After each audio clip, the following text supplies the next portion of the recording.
woods were deep, tangled, and ancient. Their gnarled roots curled over the earth like fingers gripping something unseen. The trees whispered among themselves, murmuring secrets to the wind, and the air carried a chill that did not belong to the season. Hannah was only 7 when she wandered into those woods. The woods were deep, tangled, and ancient. Their gnarled roots curled over the earth like fingers gripping something unseen. The trees whispered among themselves, murmuring secrets to the wind, and the air carried a chill that did not belong to the season. Hannah was only 7 when she wandered into those woods. Lying at the base of an ancient oak, nestled among fallen leaves, was a doll. It was old, its porcelain face cracked, its eyes a dull, lifeless blue. The dress, faded and torn, looked eerily like the one Hannah had been wearing that morning. And though it was covered in dirt, there was no mistaking the delicate features, the little freckles dusting the nose, the tiny chip in the front tooth painted onto the porcelain lips. Margaret screamed. Daniel scooped up the doll with trembling hands. It was cold, too cold, and as he turned it over, something deep inside him twisted. There, on the doll's small wrist, was a birthmark, the same birthmark their daughter had. Margaret collapsed to her knees, sobbing. The truth clawed at their throats, unspoken but undeniable. Somehow, impossibly, their little girl was gone, and in her place this terrible thing remained. They took the doll home. What else could they do? They could not leave it there, abandoned among the leaves. It was Hannah. They knew it in their bones. Days turned into nights, and the house grew heavy with sorrow. Margaret could not stop cradling the doll, running her fingers over its cold limbs, brushing its tangled hair. Daniel avoided it altogether, a deep unease gnawing at him every time he looked at its too familiar face. Then, one night, something changed. The house was still, save for the sound of Margaret's breathing as she dozed on the couch, the doll nestled against her chest. A creak echoed down the hallway. Daniel, asleep in their bedroom, stirred but did not wake. A second creak, and then movement. The doll, cradled in Margaret's arms, twitched. Fingers that had been rigid for days flexed slightly. A tiny shift in the porcelain lips, a blink. The dull, lifeless blue of its eyes darkened, deepened, became something real.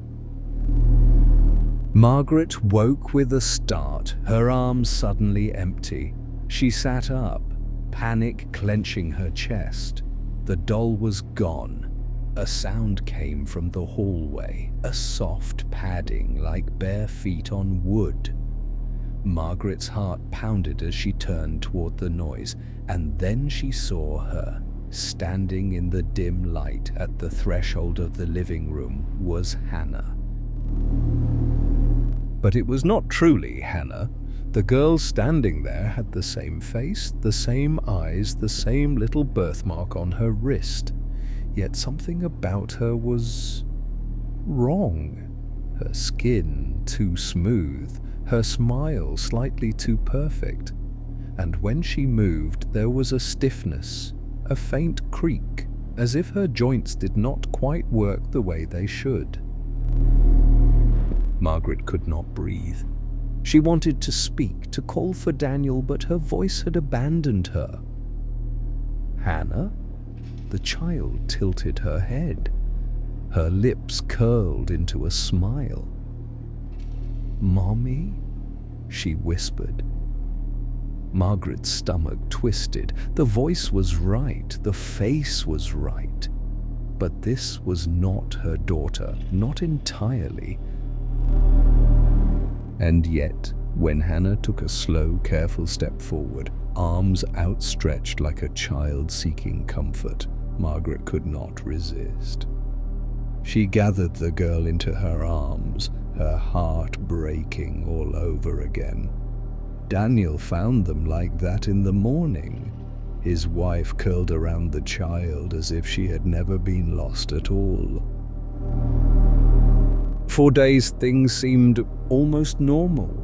Hannah ate, laughed, played, but the unease never left Daniel. He watched the way she moved, how sometimes her limbs would stutter before continuing, how she never seemed to sleep, only lay perfectly still in bed, her eyes wide open. And sometimes, when she thought no one was watching, her fingers would twist and shift, as if testing the limits of something unnatural. Then came the whispers. Late at night, Daniel heard them slithering through the walls, a dry, brittle voice murmuring in a language he did not understand. He tried to wake Margaret, but she only murmured Hannah's name and turned over in her sleep. Something was terribly, terribly wrong.